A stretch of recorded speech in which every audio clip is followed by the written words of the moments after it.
Sud Radio, les vraies voix qui font bouger la France, 19h-20h, les vraies voix de l'emploi, Jérôme Laverny. Le travail, c'est la santé. Travailleuses, travailleurs. Parce que nous vivons plus longtemps, il nous faudra travailler plus longtemps et partir à la retraite plus tard. Il y a des gens qui travaillent ici. Le pouvoir d'achat, c'est d'abord le travail, c'est la rémunération, c'est le salaire qui tombe chaque mois. Nous allons faire du bon travail ensemble. Qui vous permet de payer votre loyer, vos dettes, votre alimentation. Et voilà le travail. J'arrêterai qu'il y en a qui arrivent en avance le matin. C'est inadmissible. Mais qu'est-ce qu'il y a au-dessus du droit du travail? Je vous rappelle votre devise, travailler moins pour gagner plus.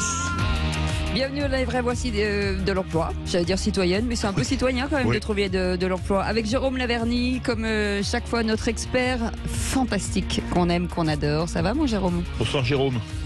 Ah bah vous n'avez pas de micro. Faut ouvrir le micro, voilà. C'est le principe. C'est bon, non, là, il est ouvert, c'est bon. Ça y est, ne touchez à rien, ne touchez à rien. C'est la technologie, c'est très très loin de vous, vous savez. Ne peux pas, ça. Je ne sais pas faire. Ça balance pas mal à Paris. En tout cas, on est ravis de vous retrouver pour vous parler emploi, vous donner peut-être des idées, des envies, des entreprises aujourd'hui qui recrutent à fond et qui mettent tout en place pour vous accueillir dans les meilleures conditions. On va en parler bien entendu au sommaire de cette émission. Dans le viseur, donc les vacances d'été, de ces très nombreux recrutement. Le gouvernement a d'ores et déjà mis en place une plateforme monemploitourisme.fr, l'occasion de faire un petit tour d'horizon avec des employeurs de ce secteur, véritable fleuron de l'économie en France, première destination touristique au monde avec 90 millions de visiteurs chaque année. Thierry Violo, dirigeant fondateur de la société Oumi, sera avec nous. Le secteur de l'hôtellerie cherche collaborateurs. Le groupe Logis Hôtel réunit près de 2000 hôtels indépendants en France et en Europe et au compteur de son site recrutement, pas moins de 350 offres d'emploi saisonniers ou durables, de stage ou d'alternance. Alain Becker, président du groupe Logis Hôtel, sera avec nous. Et puis vous connaissez cet adage, la montagne, ça vous gagne. La Compagnie des Alpes, leader du tourisme de montagne, comme son nom l'indique, mais également de nombreuses autres activités comme les parcs de loisirs, parmi lesquels le parc Astérix, le parc Walibi, France Miniature ou encore Futuroscope. Des milliers d'offres d'emploi pour voir en saisonnier, mais également en alternant ou en CDI. Et avec nous pour en parler, François Fassier sera avec nous, vice-président de la Compagnie des Alpes. Et enfin, la mobilité au cœur de nos vacances. Pour beaucoup, la voiture reste indispensable pour se rendre sur tous les lieux de vacances. Fabrice Priou, responsable recrutement France du groupe Enterprise Rent Car, le leader en France et à l'international de la location de voitures, sera en notre compagnie pour des offres d'emploi, des stages et des alternances. On vous souhaite la bienvenue, c'est les vraies voix de l'emploi. Les vraies voix Sud Radio.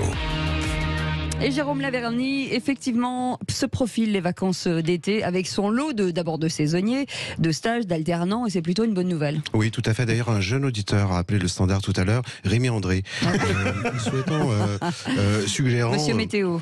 Suggérant d'arrêter d'être un cartomancien des nuages et plutôt que cet été de faire la météo des plages, de faire celle de l'emploi. C'est ce que l'on va faire avec brio aujourd'hui, avec de très belles entreprises, de très belles opportunités partout en France, du reste partout en France, et des opportunités qui permettent non pas tant seulement d'occuper un emploi qu'on pourrait dire juste saisonnier ou touristique, mais de se projeter dans une construction de carrière au long cours, et vraiment de très très belles entreprises, car oui, le tourisme en France c'est une véritable industrie et qui en transforme la France comme un fleuron mondial. Et rappelons quand même qu'un job d'été peut se terminer en job de tout le temps. Voilà, c'est aussi d'hiver, de printemps et d'automne. Ouais, oh là là, mais heureusement que vous êtes là. J'avais complètement oublié qu'il se passait des trucs derrière. En attendant, le nombre de résidences secondaires a considérablement augmenté depuis le Covid, mais quand ses occupants ne l'occupent pas, il faut le rentabiliser. On va en parler avec Thierry Violo qui est avec nous. Bonsoir, merci d'être avec nous. Vous êtes dirigeant fondateur de Oumi. Oumi, finalement, s'occupe de tout. C'est ça. Quelque part. Allez-y, je vous laisse déployer cette belle expertise. L'idée, en fait, c'est il y a 5 ans, je me suis aperçu qu'il n'y avait vraiment pas de solution globale pour un propriétaire de résidence secondaire. C'est-à-dire qu'il y avait beaucoup d'acteurs un peu disparates. Il y avait les plateformes de location, bien sûr, il y avait différents acteurs, des conciergeries locales, mais personne n'amenait une solution globale à un propriétaire. Qui va d'où à où, par exemple ? Alors, un propriétaire secondaire, il y en a partout. Chez Oumi, nous, on démarre des Côtes d'Armor, et puis on va longer vraiment l'Atlantique, ensuite Finistère, Morbihan, Loire-Atlantique, Vendée, ça c'est nos bases historiques, et puis on va descendre sur la Charente-Maritime, on va aller aussi sur la Cano, dans les Landes, et on finit même dans les Pyrénées, sur une petite station de ski. Et l'idée, c'est vraiment de dire à un propriétaire, écoutez, confiez-nous la gestion de votre bien et on va faire en sorte de vous amener suffisamment de revenus réguliers pour envisager de réinvestir aussi dans votre bien. C'est-à-dire qu'il y a un modèle chez Oumi qui est un peu particulier. D'optimisation, en fait. C'est ça. C'est pas simplement de s'arrêter à dire je fais de la location et je fais du revenu. C'est que ce revenu ait un sens. Et pour qu'il ait du sens, il faut qu'il crée de l'emploi. Donc la première chose, c'est qu'on va salarier des concierges sur place. On va pas du tout ubériser ce métier-là. Au contraire, on va faire en sorte de créer de l'emploi pérenne qui reste dans les localités. Et ensuite, on va tenter et insuffler un modèle à notre propriétaire en disant mais en fait votre maison devient une petite entreprise, il faut réinvestir régulièrement dedans.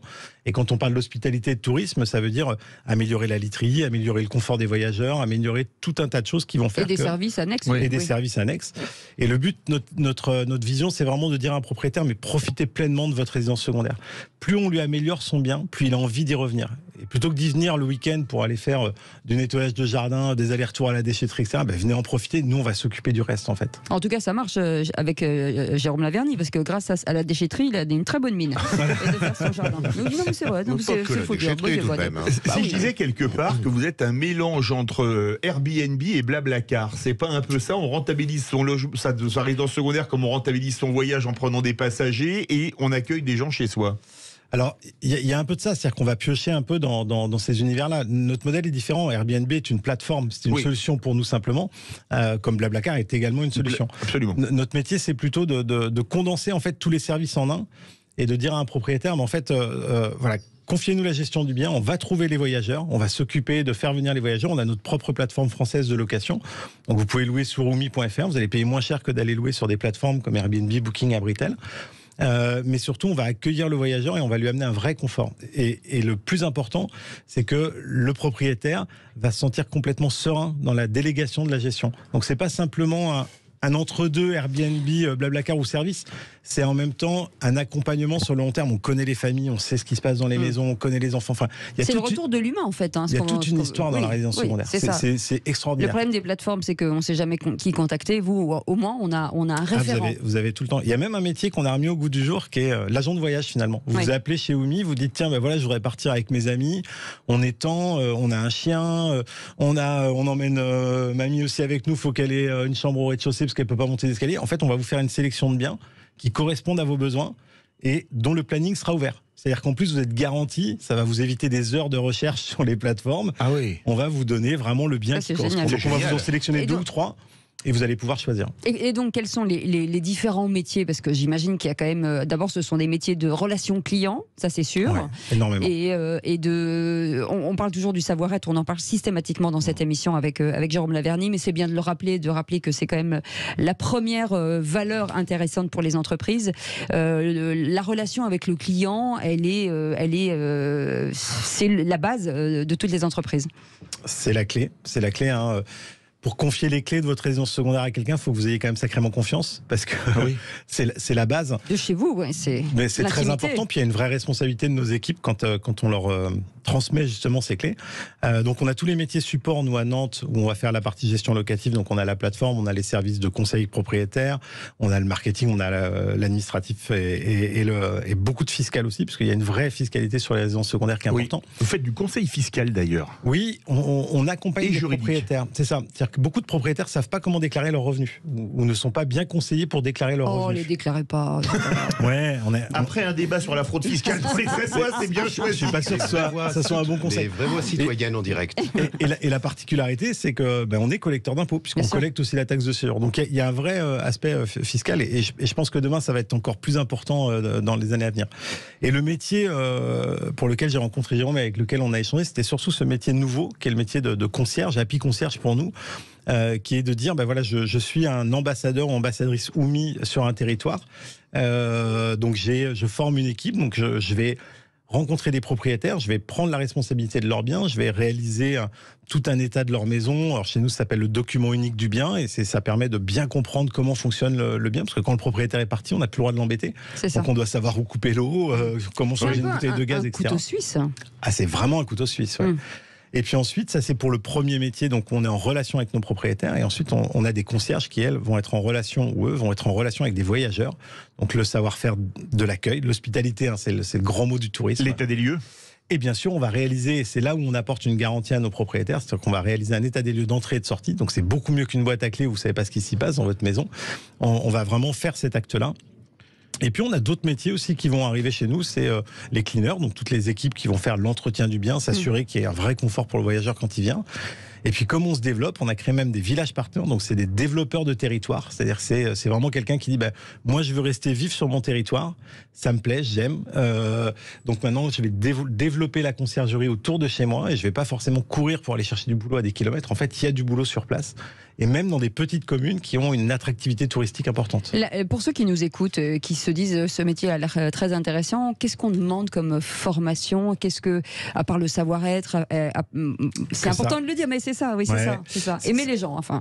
C'est la première chose parce qu'en fait, malheureusement, notre métier n'existe pas au sens propre du terme. On n'a pas de code APE, on n'a pas de convention collective, il n'y a même pas de formation. Il n'existe pas de filière, il n'existe pas de formation. Alors on est en train d'en créer une, mais il n'en existe pas aujourd'hui. Donc c'est vrai que la première chose, c'est de dire mais qu'est-ce que tu as envie de faire et d'aller chercher. On a beaucoup de reconversions. On va aller chercher par exemple des gens qui peuvent venir de la restauration et qui ont envie un petit peu d'avoir des horaires un peu plus parfois un peu plus humains. C'est-à-dire qu'ils aiment bien quand même le coup de bourre parce que ça leur plaît, ce côté challenge d'avoir laisser les touristes qui arrivent, ce côté coup de bourre, mais avec ensuite quelque chose d'un peu plus raisonnable. À n'importe quel âge? Est-ce que quand on a ou plus vous êtes mûr, mieux c'est en fait? Non, on a des jeunes aujourd'hui de 23, 24 ans, 25 ans qui vraiment se réalisent dans ce job-là, quoi. Et on a une concierge qui a 60 ans et qui s'éclate parce qu'elle le vit super bien aussi sur son territoire, quoi. Vous en recrutez combien aujourd'hui? Aujourd'hui, on a une vingtaine d'offres qui circulent. Notre petit souci, c'est justement de pouvoir ouvrir des territoires. Et donc, la complexité, c'est de continuer à nous développer à ce rythme-là. Aujourd'hui, on a pris la décision de bien mailler notre territoire de prédilection, c'est Bretagne, Pays de la Loire. Et puis on continue d'ouvrir par opportunité, mais rien que sur ces territoires-là. Alors, quand je dis une vingtaine, c'est des salariés en CDI annuel. On annualise leur temps de travail, puisqu'on n'a pas le même rythme toute l'année. Oui. Mais par contre, en saisonnier, on va monter sur 40-50 emplois cet été. Et vos offres d'emploi sont sur votre site internet? Alors, toutes nos offres sont sur notre site, oui. En tout cas, ça s'appelle Oumi, H2OMY. Merci beaucoup Thierry Violo d'avoir été avec nous, directeur fondateur de cette société. Vous restez avec nous, vous pouvez réagir. Avec plaisir. Dans un instant, alors, il y a ce type de... Voilà, et il y a l'hôtellerie. Forcément, quand vous allez à l'hôtel, c'est pareil, vous êtes pris en charge. Et il y a des métiers qui sont intéressants dans ces hôtels. Le groupe Logis Hôtel, vous connaissez, là, c'est un peu comme à la maison, on aime beaucoup. On en parlera avec son directeur général. Président. Alain Becker. On a un président autour de la table, j'aurais adoré que ce soit moi. Allez, à tout de suite. C'est Jérôme Laverny qui fait bouger la France. Je vous assure, les vraies voies de l'emploi, c'est lui. Et il la traverse, la France. Et il va chercher des entreprises. Et il va chercher des jeunes pour qu'on leur trouve du travail. Et vous clonez Jérôme Laverny, il n'y a plus de chômage en France. Ah ça c'est sûr. Sûr. On aimerait bien. Mon Dieu. Jérôme Laverny, aujourd'hui, cette émission sous le sceau de l'été, peut-être de l'emploi saisonnier, mais pas que, puisqu'on va parler d'alternance et de CDI aussi. Oui, tout à fait. Qui dit emploi touristique dit alternance, dit possibilité aussi de se familiariser avec un secteur, avec un métier, avec une région, ce qui n'est pas donné à toutes les professions. Donc c'est très précieux. Dit la possibilité aussi de connaître un autre environnement. On est parfois trop cloisonné dans nos parcours, qu'ils soient professionnels ou privés. Et puis dans nos régions, régions, tout à fait. Et alors là, pour le coup, désolé, mais là, nous allons au paradis, à Bord-les-Orgues, en pleine Corrèze, à la limite du Cantal. C'est absolument fabuleux, avec une configuration chez Logis Hôtel qui, au final, n'est pas très éloignée de celle de Oumi, c'est-à-dire une mutualisation de services, cette fois-ci non pas à l'adresse de particuliers, mais d'hôteliers indépendants. Eh bien justement, vous les avez vus, c'est ce logo Logis Hôtel, il y en a partout en France, ils sont très très nombreux. En tout cas, il est avec nous, Alain Beckert. Bonjour, merci d'être avec nous. Vous êtes président du groupe Logis Central Hôtel de Bord-les-Orgues, entre autres. Aujourd'hui, quand on pense Logis Hôtel, forcément, on pense familial, on pense terroir, on pense régionalisation, territoire. En effet, le Logis Hôtel représente à peu près 2000 établissements, un peu plus de 2000 établissements, 42 000 chambres réparties sur tout le territoire. On a fait un petit calcul, on doit être à peu près à 11 km entre chaque établissement hôtelier en France à vol d'oiseau. Et ça représente... C'est ce qu'on appelle un maillage territorial. Un maillage territorial avec c'est mieux que les bureaux de poste. Avec différentes marques, dont Site Hôtel qui, lui, par contre, plus urbain, plus basé dans les centres-villes. Et c'est vrai que nous représentons quand même 15 000 salariés, le groupe par lui-même. Donc, premier groupe d'hôteliers et restaurateurs indépendants. On reste des indépendants. Qu'est-ce qu'on vient chercher chez vous, en fait? On vient chercher la convivialité, on n'est pas dans un grand ensemble, on est... L'hospitalité, tout à fait. Ouais. Ouais. C'est vraiment les premières choses que les gens retrouvent chez nous. La gastronomie, puisque Logis est très réputé pour sa gastronomie, ce sont des restaurateurs avant tout. Et vous êtes venus les mains vides. Je vous félicite pas. Je reviendrai. Oui.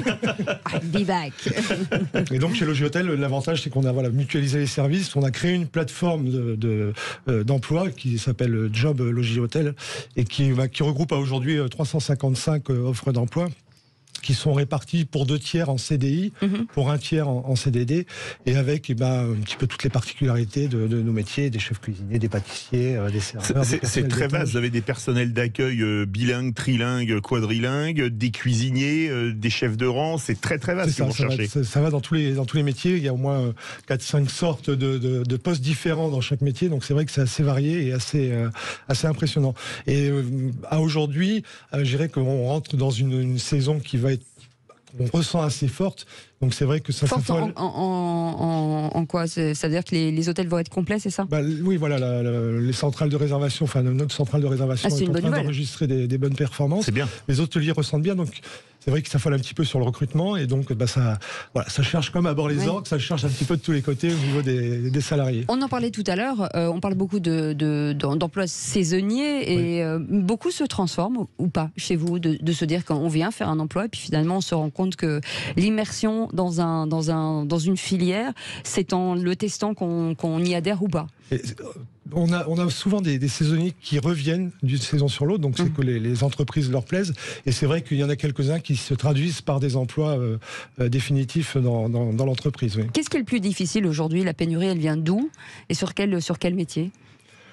On a à peu près sur là, quand on regarde le site, on est à peu près à une 40% sur la cuisine, principalement, une 20% sur le service, 12-15% sur les étages, et autant sur la réception. Mais c'est la cuisine c'est le métier de cuisinier, de chef, de pâtissier qui commence un petit peu à manquer. Être pénurique. Justement, comment expliquer cette pénurie? Parce que théoriquement, les métiers de bouche sont des métiers qui ont des rémunérations correctes. C'est les horaires de travail qui sont plus compliqués parce que on travaille quand les autres profitent. C'est ça. Et on a fait des efforts, on essaye d'avancer. Les salaires, on les a augmentés bien avant que la loi l'exige. L'année dernière, on avait quand même des salaires déjà chez Logis qui étaient assez confortables. Maintenant, on s'engage vers des processus d'uniformisation du temps de travail, c'est-à-dire ne proposer plus qu'un seul service, donc à s'adapter sur 2 équipes dans les établissements, voire de transformer nos horaires d'ouverture, tout simplement. C'est vrai que des fois, vous cherchez un dimanche soir dans notre petite campagne un restaurant d'ouvert, c'est plus compliqué.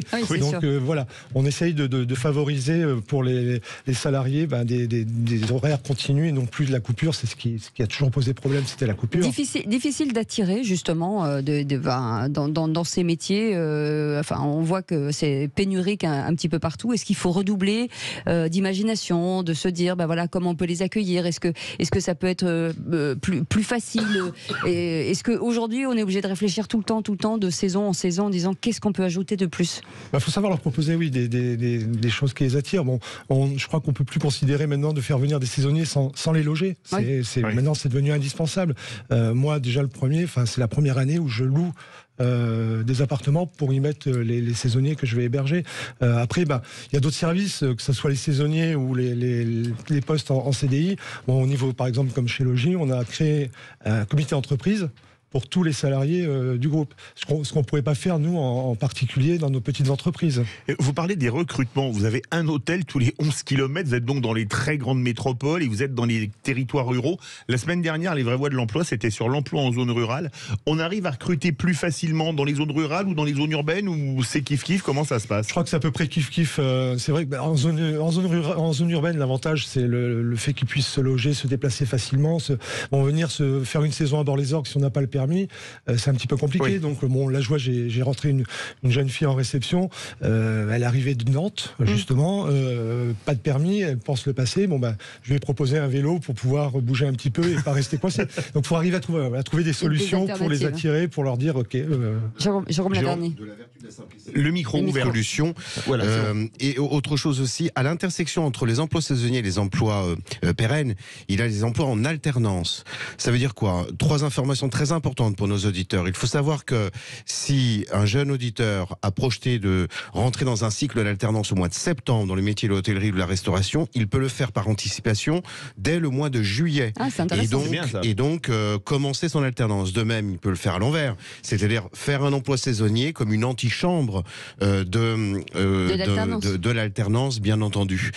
Et puis il faut savoir aussi, pour nos auditeurs, qu'ils soient jeunes ou pas, que ne me regardez pas quand vous dites ça, ça m'énerve. C'était pour le ou pas. La fenêtre, elle est belle la fenêtre. Alors, il faut savoir aussi qu'il y a, à côté des diplômes traditionnels type CAP, Bac Pro, etc., d'autres diplômes, d'autres titres professionnels type certificat de qualification professionnelle qui peuvent offrir à quelqu'un, notamment dans le cadre d'une reconversion, de faire exactement la même formation, le même diplôme, mais cette fois-ci en 1 an, et donc de façon beaucoup plus accélérée. Merci en tout cas, merci beaucoup Alain Berker d'avoir été avec nous, président du groupe Logis Hôtel. Vous restez avec nous, hein. Vous avez les micros ouverts, hein. Vous pouvez tout à fait réagir en temps réel. Dans un instant, vous pouvez réserver une chambre à bord la compagnie des Alpes qui a aussi énormément de postes à pourvoir et dans beaucoup de domaines différents. On en parle dans un instant, on fait une petite pause et on revient tout de suite. C'est les vraies voix de l'emploi jusqu'à 20h.